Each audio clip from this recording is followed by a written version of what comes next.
এবার প্রথমে সিটি ডিলিটের কাজটা করে ফেলি। তাহলে আমাদের সিটির ইন্ডেক্সে যা ছিল, কার ইন্ডেক্স, সিটির ইন্ডেক্সে যে লিঙ্কটা ছিল এটাই কপি করি। ঠিক আছে, কপি করে এই যে সিটির কান্ট্রি ইন্ডেক্সে যে লিঙ্কটা ছিল এটাকে আমরা সিটির ইন্ডেক্সে নিয়ে যাই। নিয়ে যা ও লাগেই না তো কিছু, জাস্ট পেস্ট করে দিলেই হলো, আর তো কোনো ইস্যু নাই। একইভাবে কান্ট্রির যে ইন্ডেক্স শয়তান আছে, এখানে যে ডিলিটের কোডটা করছিলাম এটা কপি করি, সিটির যে ইন্ডেক্স শয়তান আছে এখানে ক্রিয়েট লিঙ্কের আগে কি করি, পেস্ট করে দিই। ডিরেক্ট ফ্রম কান্ট্রির জায়গায় কি হবে, স্টুডেন্ট। এই এবার আমরা সিটি পেজটাতে যাই, চেঞ্জ আসছে। এবার উল্টা পাল্টা গয়াস সিটিগুলোকে ডিলিট করে দিই।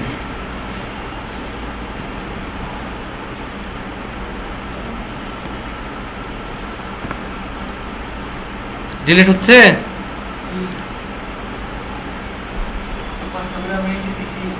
আবার দিবি? তুই কি মরে গেছিস নাকি? তুই তো বাঁচে আছিস, আবার এন্ট্রি দিবি। বোঝা গেছে? এবার এডিট, এডিট করতে গেলে সিটির যে ক্রিয়েটটা ছিল সেটাকে হুবহু কপি করে এইখানে এসে আমরা এডিটে, কোথায় কোথায়, কিন্তু এডিট নামে কিছু নাই।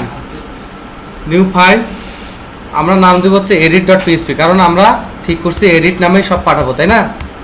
যে জায়গায় কাজ করবো এভাবে কাজ করবো। তাহলে আপডেট বলে কিছু নাই পৃথিবীতে, এখানেও আপডেট বলে পৃথিবীতে কিছু নাই।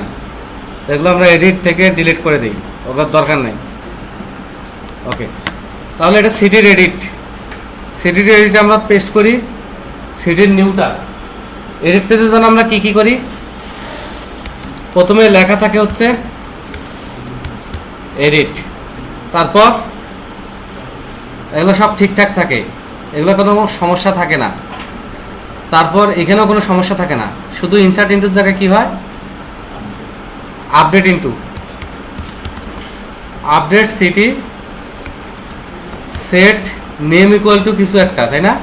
এবং এটা আমরা সুন্দর করে পরের লাইনে আনি যাতে দেখতে ভালো লাগে। এবং সেট কান্ট্রি ইকুয়াল টু কিছু একটা, কেউ মনে হয় বুঝতেছে না।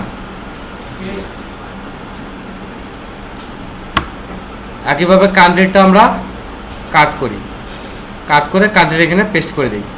ঠিক আছে, তারপরে যেন কি হবে,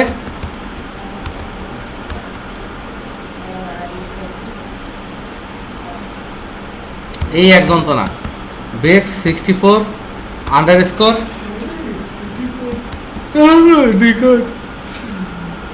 ইমেজ $sign আন্ডারস্কোর গিট টু শিওর ভাইডি, ওই একই কথা। ডিলিট আপডেট হয়ে গেলে সুন্দর করে এগুলো আর ক্লিয়ার করতে হয় না। আর ইনসার্টেড না বলে ভালো ভালো, তোদের দেখে আমার হিংসা হয় যে আমি কি জন্য তোদের মতো বলো দেখে পারলাম না। হ্যাঁ, তোরা কি আপনি জন্মেছিলি না ট্রেনিং নিয়ে বলো দিছিস? কার পক্ষে কোনো সুস্থ স্বাভাবিক মানুষের পক্ষে এত বড় দেওয়া সম্ভব না। নিশ্চয়ই তোদের স্পেশাল কোনো একটা ট্রেনিং আছে বলা দেওয়ার উপর। এখানে ইলসের কোডটা আমি আর করবো না, কারণ অলরেডি আমি একবার করছি। সেইখানে যাই, দেখেন ইলস সহ কপি করে নিয়ে আসি, কপি করে নিয়ে আসে এডিটে এখানে বসাই, বসায় পেস্ট করি। এখানে আইডি নেম আর কি হবে,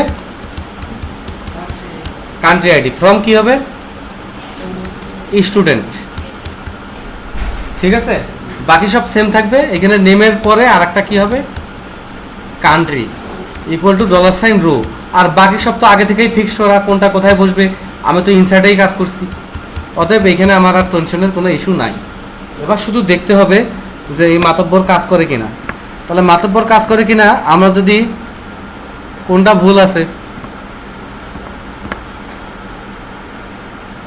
কাটামুন্ডু এডিট করি, করে কাটামুন্ডুটা থেকে আমরা কি করে দিই, কাঠ মুন্ডু সুন্দর করে দিই, সাবমিট করি।